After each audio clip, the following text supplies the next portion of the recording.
Mga ga, ay ibahin naman natin ngayon yung ating binangkal. Yes, to this video ay gagawa po tayo ng ube binangkal at pwede talaga natin itong pagkakitaan kahit na wala po tayong mga oven. Kaya simulan na po natin. So dito, pinaghalo lang po natin yung ating first class flour at yung ating third class flour. At ihalo din natin dito yung ating baking powder, yung ating powdered milk, at yung ating OB powder flavor. Maglagay din tayo dito ng food color na OB violet. And then mix lang po natin yan. Yung ating mga sukat ng ating mga ingredients mga ga ay nasa video screen lang po natin. Sundan nyo lang po.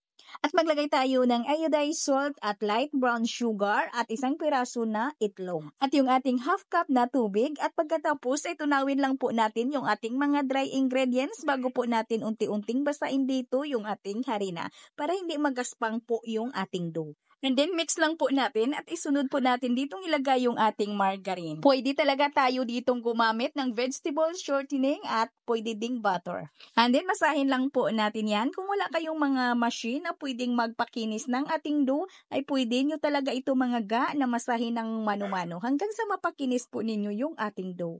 Yung aking dough na ito mga ga, ay dinaan ko po ito sa aking dough roller machine at pinutol ko lang po ito sa 35 grams.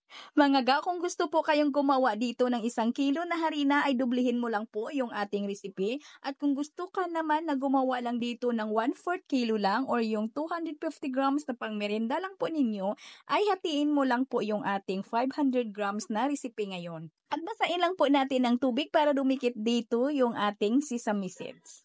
Kailangan mga ga, mahigpit po yung pagkapigura natin dito ha. Pagkatapos po nating putulin yung ating dough ay diretso na po natin piguraan ng mahigpit. At pagkatapos nating basain ng tubig ay ipalubog na po natin dito sa ating sesame seeds at lutuin na po natin ito agad. At habang naghihintay po ako na uminit yung aking mantika ay ginanito ko lang po mga ga para dumikit na dikit talaga yung ating lunga. At kailangan po para bumitak talaga yung ating binangkal ay kailangan ay mainit yung ating mantika para hindi naman mamatikain yung loob.